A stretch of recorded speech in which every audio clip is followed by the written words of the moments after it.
some center of excellences where we can create think tank into fitting into major national development programs like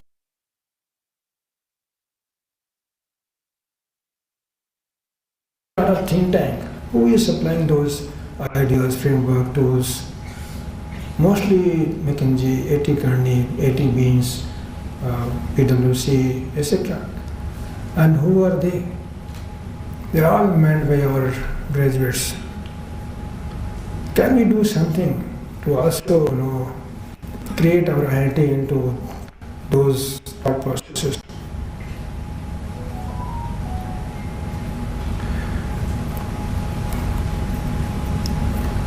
Today, having Mr. Adani in our campus has given me really great hope that we'll be able to achieve all that.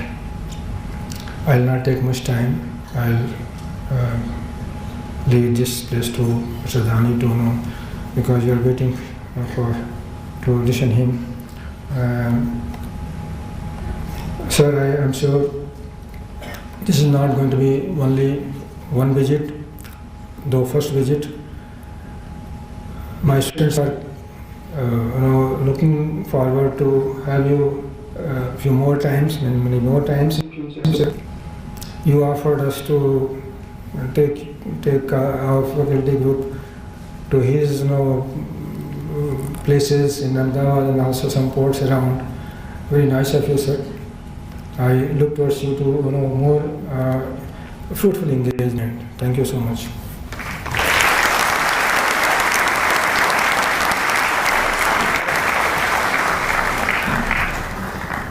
Thank you, Professor Gupta, for those inspiring words. You truly set the tone for what is to come. We also really appreciate your role in enabling this opportunity for our students. Now, it is the time we have been waiting for. We at IIM Lucknow are filled with immense pride to invite to the dais a nation builder, a businessman, and a philanthropist who has been instrumental in taking India forward to a new era of growth and development. Here to share with us inspiring insights on his entrepreneurial journey, struggles, and an ultimate path-breaking road to success. Ladies and gentlemen, please join me in providing a resounding round of applause for a true beacon of progress and a luminary, Mr. Gautam Adani. Sir, over to you.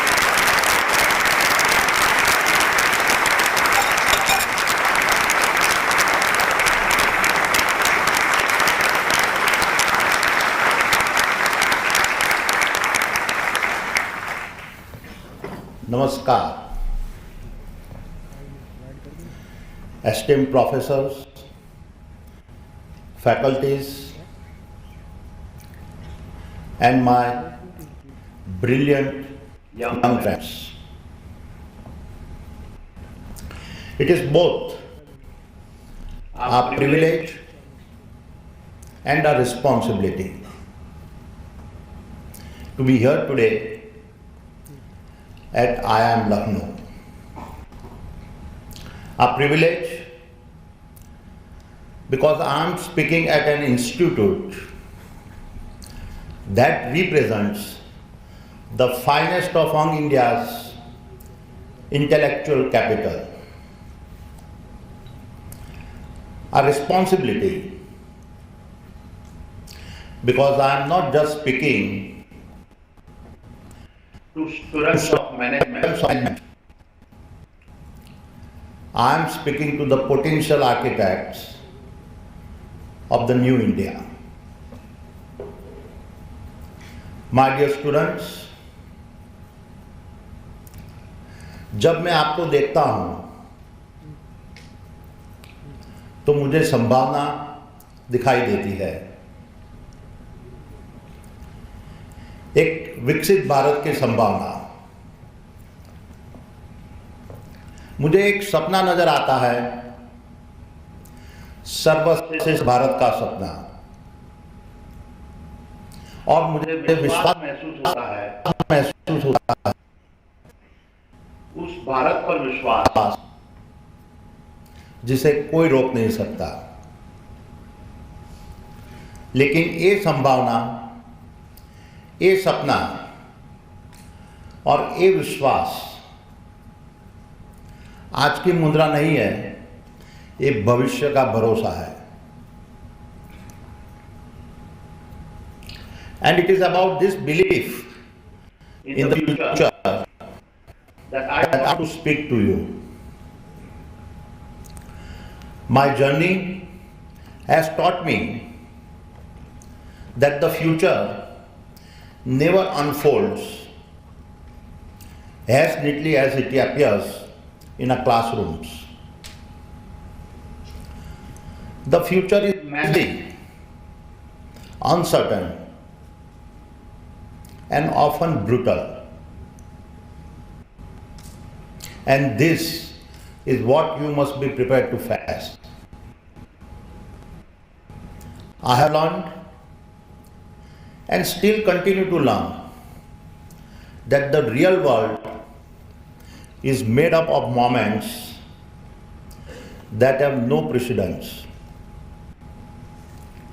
And when these unprecedented moments come, where the data is ambiguous, where the business models break down, and where the road ahead is unmarked, I have come to realize that success is not defined by how well you studied your business cases. It is defined by you being able to make your own story a case study. History is not made by how well we execute existing models. It is made by our courage and leadership to build a new pathways. वक्त की रेत पर चलने से इतिहास नहीं बनते. इतिहास वो बनाते हैं जो अपनी राह खुद तराशते हैं. So I stand before you today not to hand you a map, but to invite you to redraw the map itself, to challenge your very definition of leadership, to urge you to adopt a philosophy that dares to choose conviction over caution, consequence over comfort, creation over conformity, and conscience over convenience. ये सिर्फ नारे नहीं है, ये वो फैसले हैं जो मेरी असली लड़ाइयों, साहसी दावों और बेहद नीची क्षणों से आकार पाए हैं. और अब मैं आपको हर एक फैसले के पीछे की कहानी सुनाऊंगा, वो जो मेरी राह की अग्नि परीक्षा बने और मेरी पहचान गढ़ी. My dear students, looking back, I can tell you that every meaningful journey I have taken has almost always faced moments where my resources ran dry and my support systems failed. Only one thing always remained with me: the burning convictions that my bold dreams were worth the struggle. I have always believed that anything worthwhile achieving will test you. It will strip away your safety nets challenge your assumptions, and ask you to bet on yourself when no one else will. But then I've also learned that the most extraordinary lives are never built on easy choices. They are built with comfort being surrendered in the search for meaning. असली विकास वो नहीं जो सुविधा में पले, असली विकास वो जो संघर्ष में तपे. Real growth happens not when the path is clear, but when you choose to keep searching and walking, even when the destination seems beyond your reach.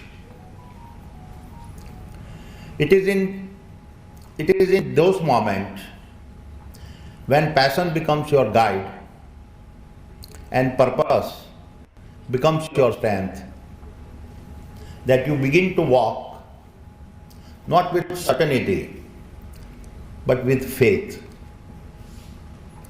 Not because the path is visible, but because the dream is. क्योंकि हर महान निर्माण की नींव रखी जाती है एक ऐसे सपने से जिसे कोई देख नहीं सका और एक ऐसे विश्वास से जिसे कोई समझ नहीं पाया. So let me walk you through some of the very moments in my life.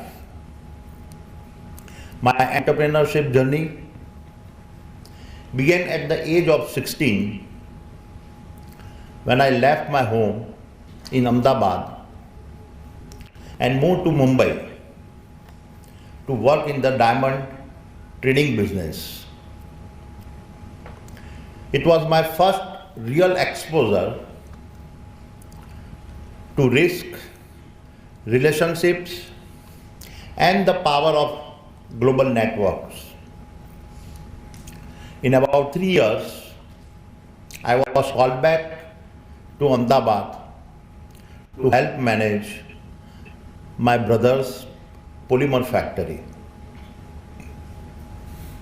It was here that I first understood the importance of scale, logistics, and end-to-end supply chains. These insights would go on to shape my entire approach to business. Then came a moment of national transformations that put India on a different growth trajectory. As India began to liberalize under Prime Ministers Shri Rajiv Gandhi and Shri Narasimha Rao, I saw a once-in-a-generation's opportunity unfolding in what until then had mostly been a supply-constrained market. I made a massive bet and stepped into a trading business with aim of building India's largest trading house. We did so in a matter of just 3 years, and by 1994, at the age of 32, I had taken the company public. Today, that company is Adani Enterprises. But even with the success in 1994, I had a realization that I did not own any physical assets. Why so irritated?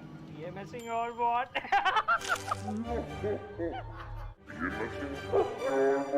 Irritants, part of life. Don't make them part of your period. Choose better, choose Nua. Complete comfort pads with zero irritation promise. Periods, now irritation free. Nua, better for her. Decided then that my next step would not be just about trading, it would be about building infrastructures and participating in India's growth story. But when I first announced my intention to build a port, most people thought I had lost my mind. Not just because I had never laid a single brick in my life, but because I chose to build the port in Mundra, one of India's largest marshland in the Kutch region. I still recall that when I presented the idea, some of the bankers laughed and asked, Mr. Adani, how do you expect us to finance a land that is under the water? And they were not wrong. Mundra had no access, no industries, no precedent. And that is precisely where my first philosophy of conviction over caution came into play. Because my convictions was not about asking the bankers to fund a piece of land. I was asking them to fund a possibility no one had explored. Maps will only take you where someone has already been. But to build something truly new, you do not need a map. You need a compass that points to the possibilities. दिशाएं केवल वहां तक ले जाती है जहां कदमों के निशान पहले से हो, लेकिन दृष्टि वहां ले जाती है जहां किसी की कल्पना भी न पहुंची हो. And my compass of conviction pointed me to Mundra. Today that marshland is India's largest commercial port.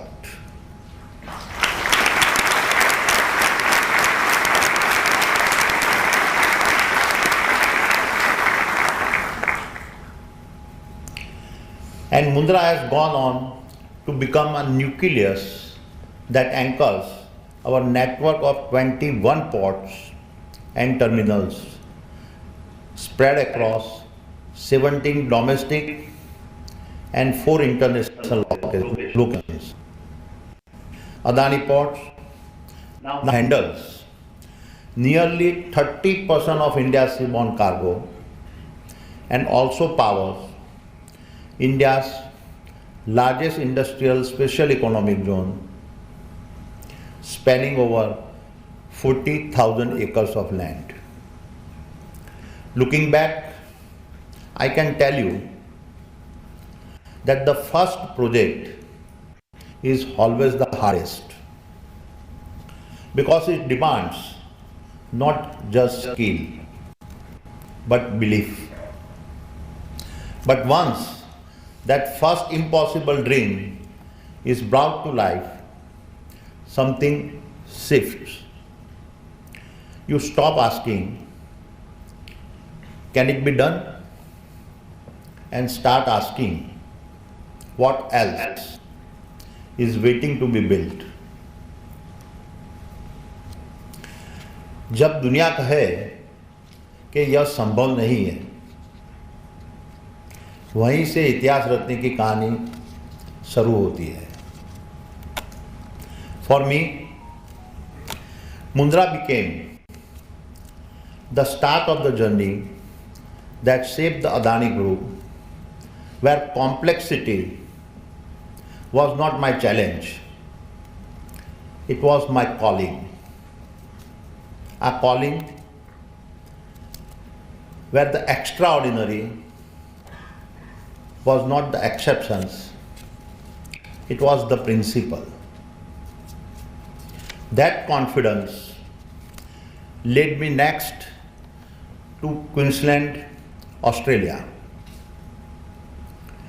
Queensland was the manifestations of my second philosophy, consequence over comfort.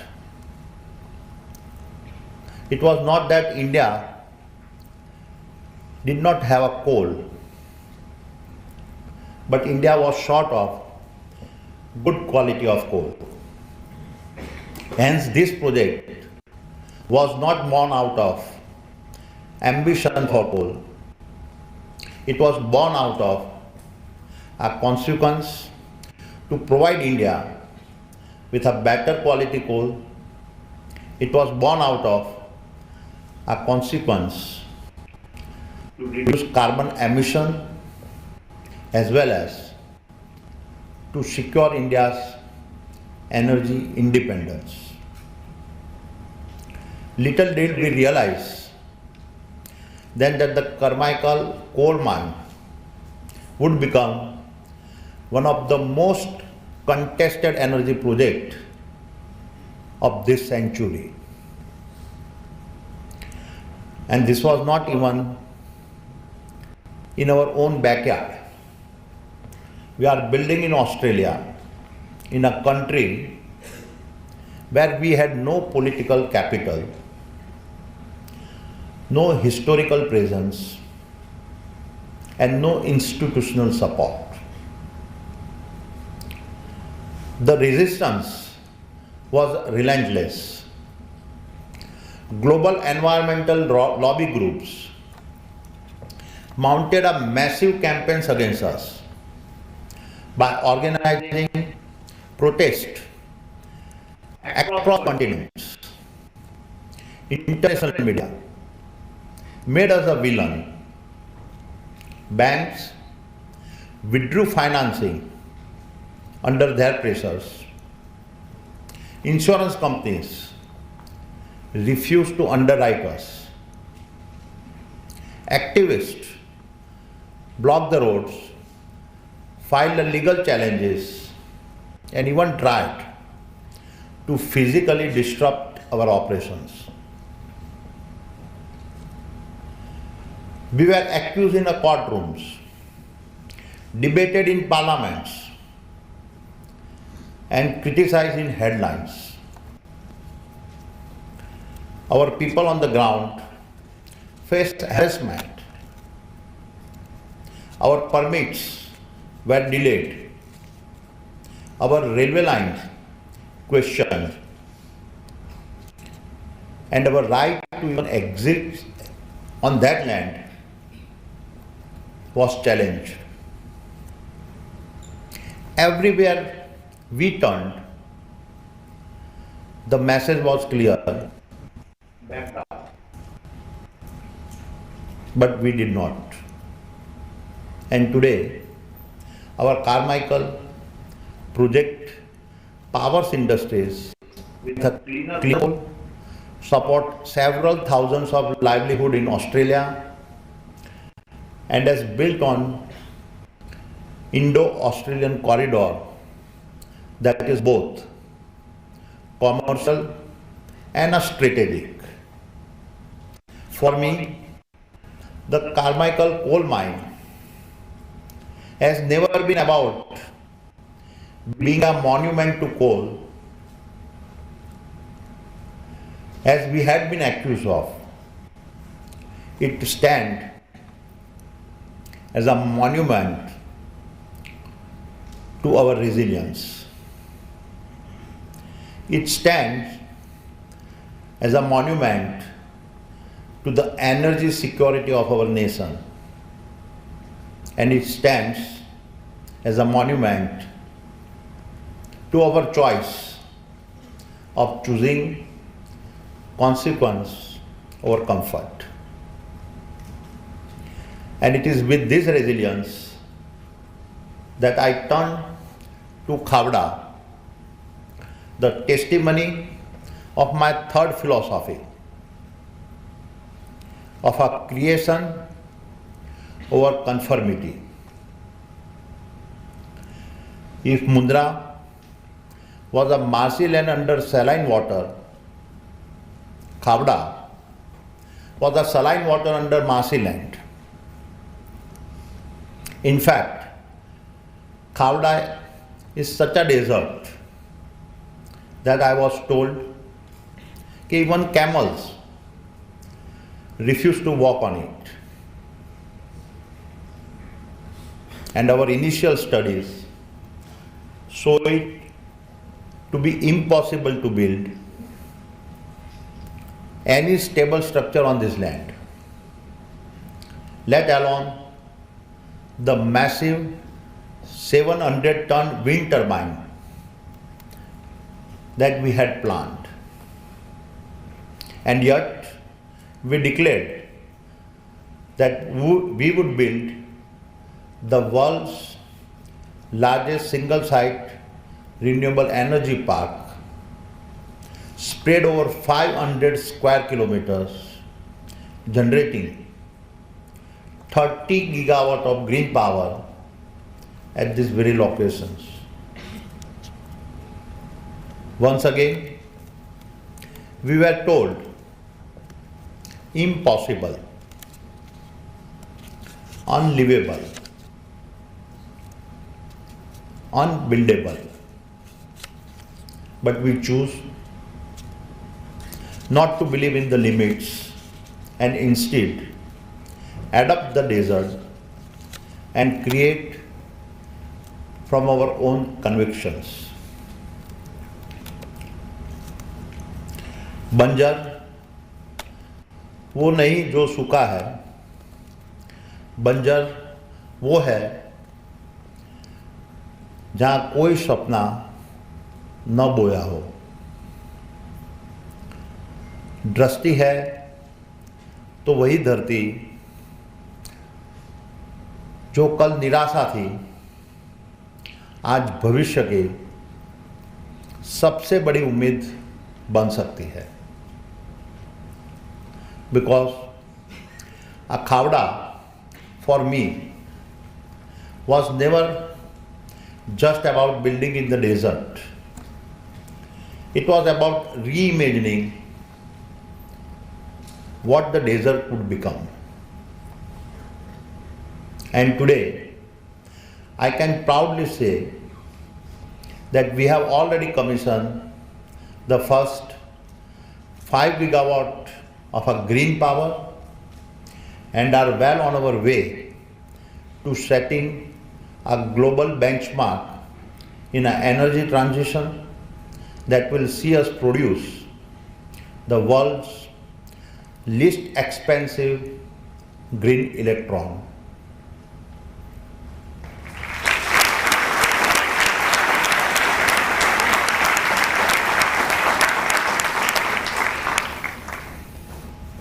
Finally, came the hardest project of all, redeveloping the slums of a Dharavi. Dharavi is Asia's largest slum.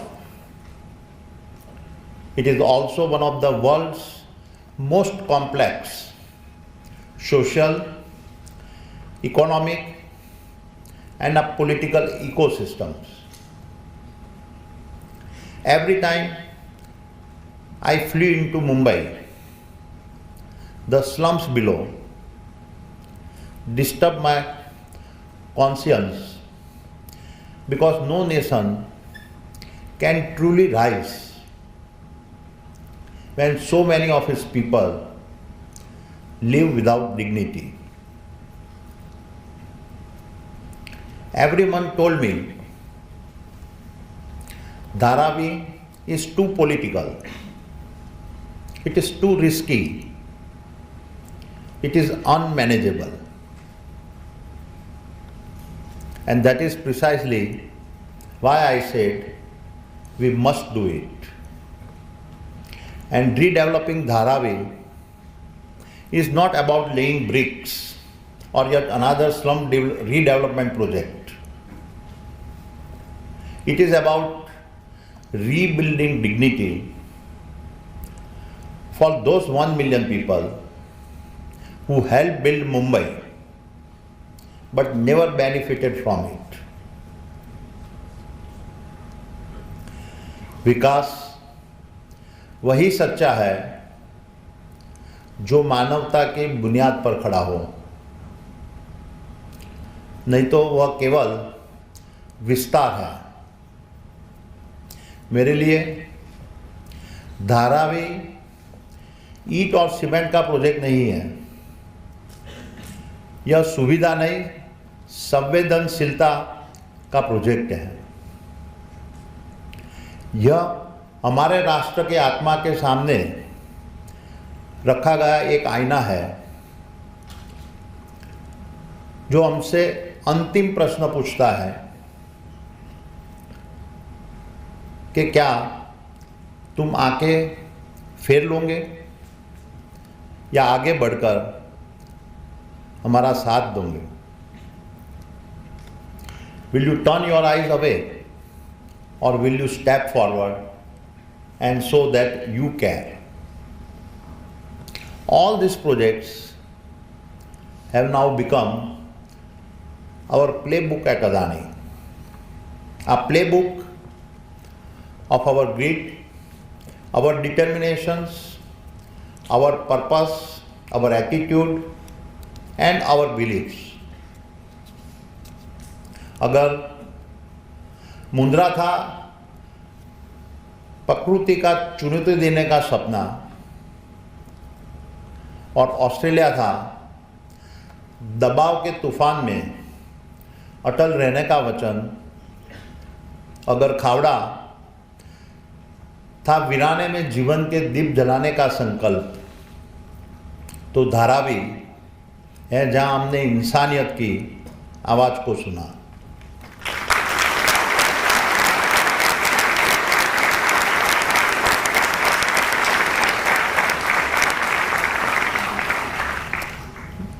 My dear friends, let me now switch gears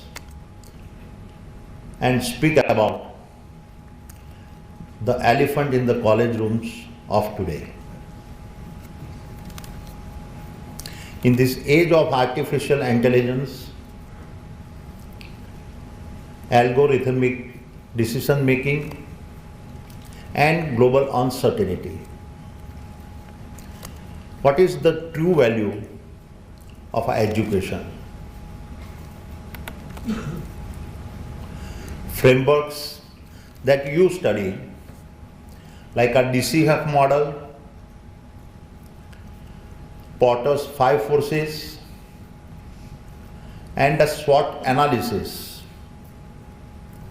have their place in the world of business. But these are built on assumptions and hindsight. They teach you how to minimize risk,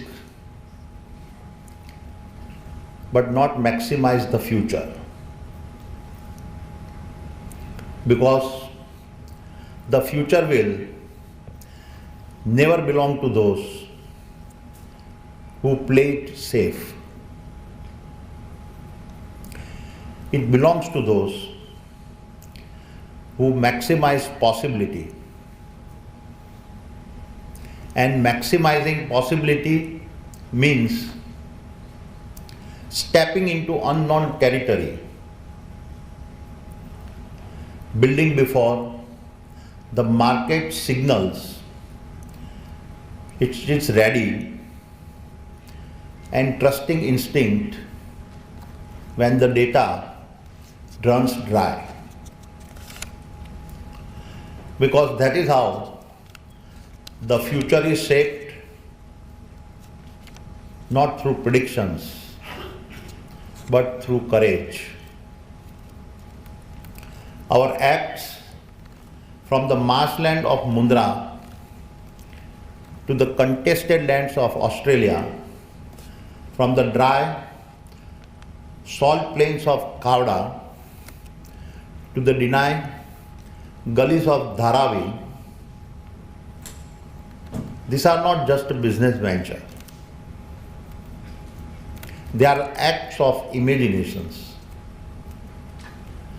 of refusing to accept the world as it is and daring to see it as it could be. Business frameworks offer you a canvas pre-measured, pre-marked and safe.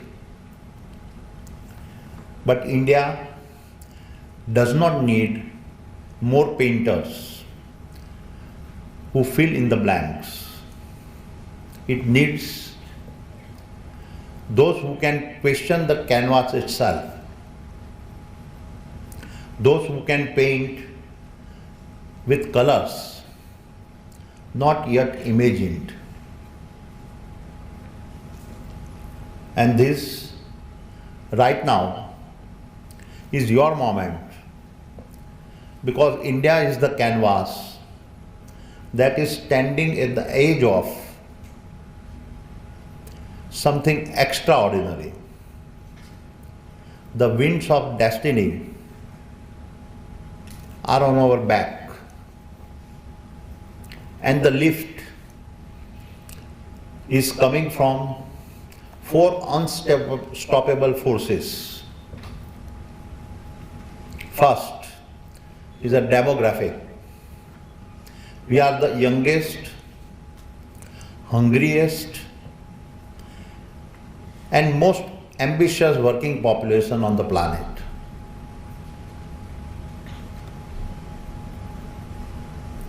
A billion dreams ready to build. Second, demand. We are racing to become the third largest economy by 2030, not just by consuming, but by creating markets for the world. Third, digital infrastructures. No country has built what we have like Aadhaar, UPI and ONDC. These are not just platforms. These are launchpad for inclusion, innovation and scale. And fourth, domestic capital.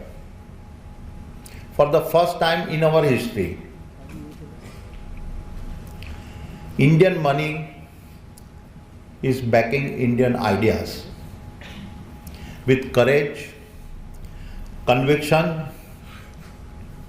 and an urgency we have never seen.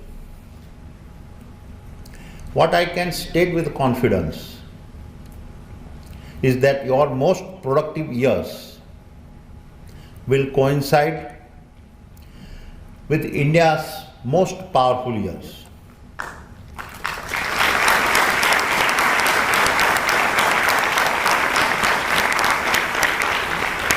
Your career and our country will rise together. You will not be looking at a $5 trillion or $10 trillion economy. You will be looking at an India that would be a $25 trillion powerhouse by 2050.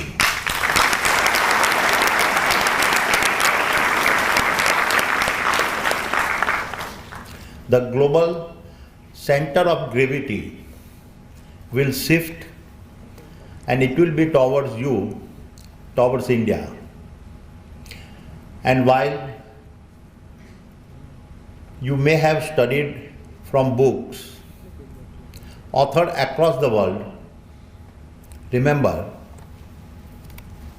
that there is something deeper and something very Indian that no textbook can ever teach you. In a world fractured by a war and torn by the hunger for dominance, India stands tall by its restraint. Where others impose, India uplifts. Where others take, India gives. Quietly, consistently, and with a dignity. No nation can claim this moral high ground with the authenticity of India. And you, the children of our nation, must carry forward this responsibility. Learn from the world, yes, but never let the world define you. You are not just a student of globalizations. You are the children of our civilizations. So here is my call to action. First, choose character over cynicism. The world will generally tell you, don't get involved. Don't care too much. Just look out for yourself. But that is not who you are. When you see something wrong, feel it. And when you feel it, face it. And when you face it, fight it. I did so on Dharavi. Because character is about refusing to stay silent when silence feels safer. Your character is what will be a fundamental to your ability to stand up and fight for your beliefs. Second, choose contribution over convenience. The world will ask you, where can you succeed the most? But ask yourself instead, where am I needed the most? Go where the problems are hard, where the odds are long, where others hesitate, and make your mark there. I did so in Khavda. Because true purpose exists not where the things are easy, but where your effort can create a real change. This is the attitude that will allow you to build what has never been built before. And third, choose courage over comfort. Your talent will open many doors, and therein lies the challenge. The safe job, the high salary, the well-lit path, all of this will be within your reach. But the easy road rarely builds extraordinary lives. It is the bold path. Deepti Arora जी सिर्फ 38 साल की उम्र में एक बीमारी से चली गई। उनके टर्म लाइफ इंश्योरेंस के पैसे उनके बच्चे की पढ़ाई में काम आ सकते हैं। पॉलिसी बाजार ने क्लेम के वक्त फैमिली का पूरा साथ दिया। पॉलिसी बाजार पे 2 करोड़ का टर्म लाइफ इंश्योरेंस सिर्फ 700 रुपए महीने से शुरू। So don't just choose what feels secure. Choose what makes you come alive. This is the only way you can look back and have no regrets about the path you walked. And so, in closing, my young friends, let your journey prove that dreams born in Indian soil can shape the world.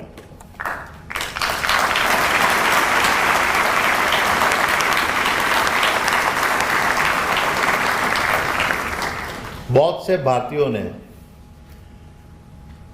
विदेश में सपने पूरे किए। अब समय आ गया कि भारत की मिट्टी में जन्म लिए हुए सपने भारत में ही साकार हो।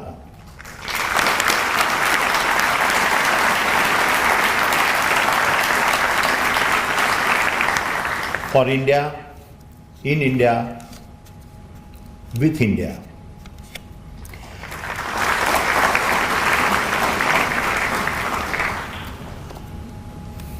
क्योंकि भारत कोई प्रश्न नहीं जिसे तुम्हें हल करना है। भारत वह उत्तर है जिसे तुम्हारे माध्यम से दुनिया तक पहुंचाना है।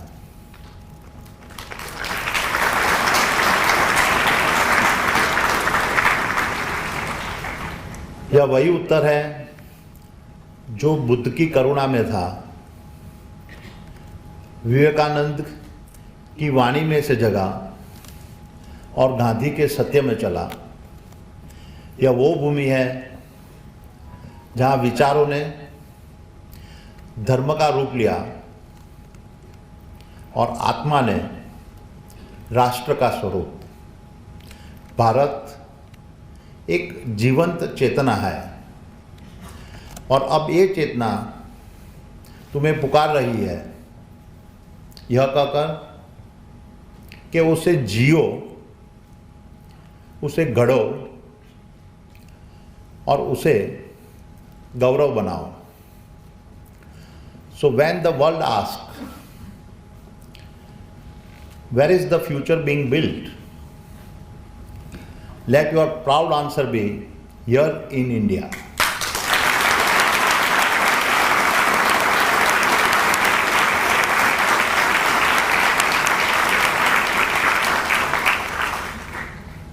जाओ, निर्माण करो, नेतृत्व करो और गर्जना करो। भारत तुम्हें पुकार रहा है। India is calling you. धन्यवाद। Thank you. जय Hind.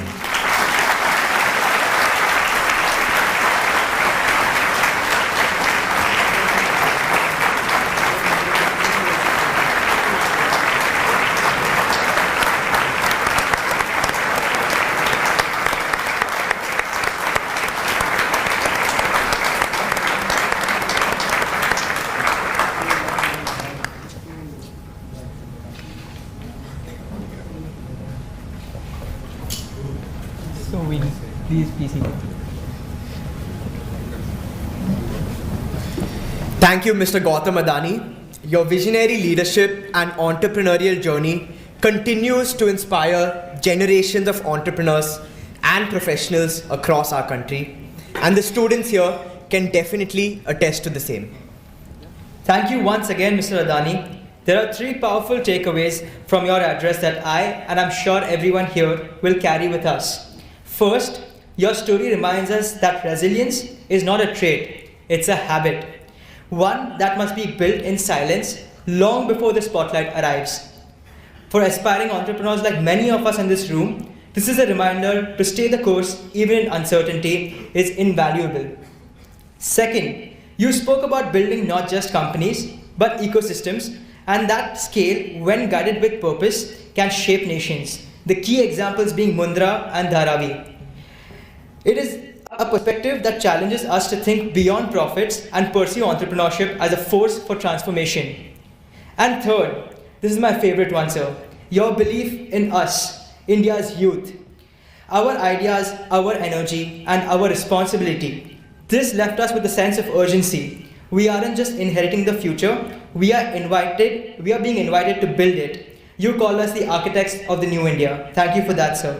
Thank you for inspiring us, not with your achievements, but with also your clarity of thought and conviction. We now have the honor of requesting our director, Professor M.P. Gupta, to kindly present a token of appreciation to our revered chief guest, Mr. Adani.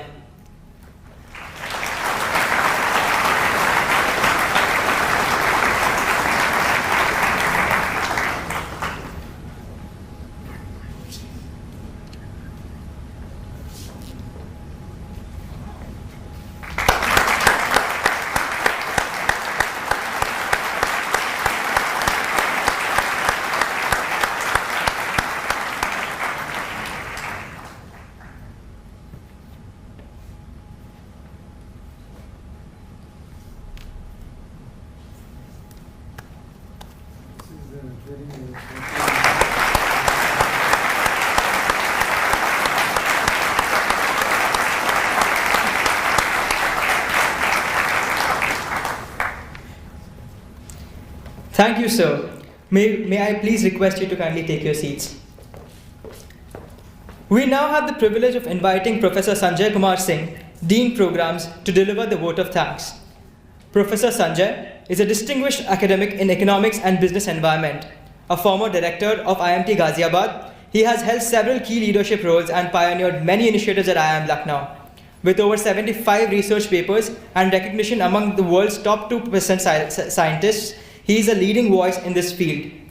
Please join me in warmly welcoming the Dean Programs of IIM Lucknow, Professor Sanjay.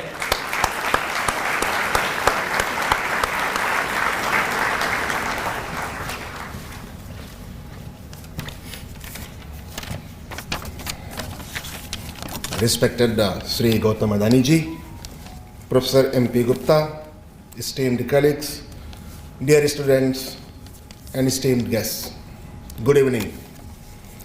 It is a rare and a special privilege for me to stand before you today and deliver the vote of thanks on this truly momentous occasion.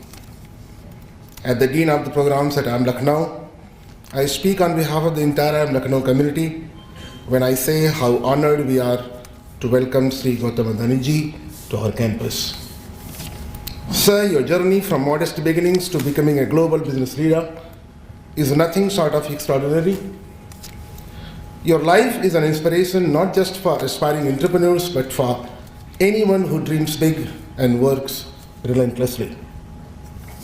Your words today have ignited something powerful in our students, a belief that with vision, courage, and determination, anything is possible. We are deeply thankful for your presence and for the generous time you spent interacting with our students, faculty members, council members, and students with special abilities. I would like to express our sincere gratitude to Mr. B.S. Rao, whose efforts were instrumental in making this visit possible.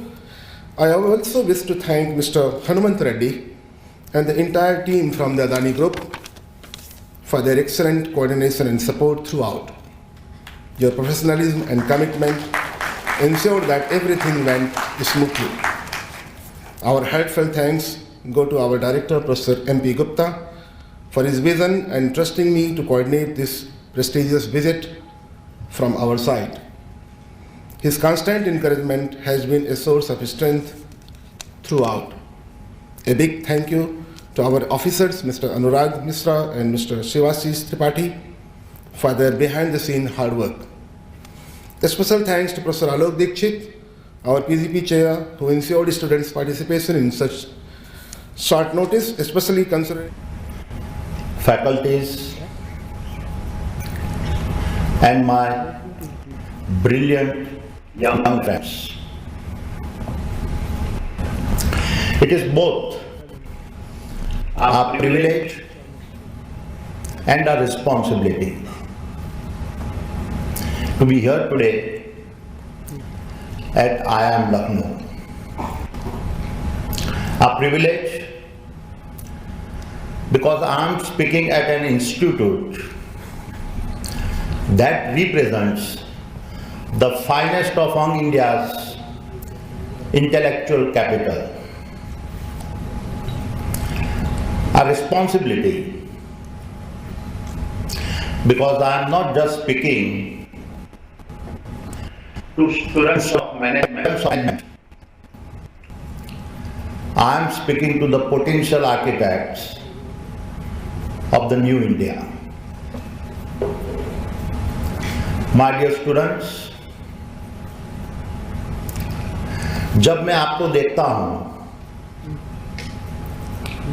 तो मुझे संभावना दिखाई देती है, एक विकसित भारत की संभावना। मुझे एक सपना नजर आता है, सर्वश्रेष्ठ भारत का सपना, और मुझे विश्वास महसूस होता है उस भारत पर विश्वास जिसे कोई रोक नहीं सकता। लेकिन ये संभावना, ये सपना और ये विश्वास आज की मुद्रा नहीं है, ये भविष्य का भरोसा है। And it is about this belief in the future that I want to speak to you. My journey has taught me that the future never unfolds as neatly as it appears in a classroom. The future is messy, uncertain, and often brutal. And this is what you must be prepared to face. I have learned and still continue to learn that the real world is made up of moments that have no precedents. And when these unprecedented moments come, where the data is ambiguous, where the business models break down, and where the road ahead is unmarked, I have come to realize that success is not defined by how well you studied your business cases. It is defined by you being able to make your own story a case study.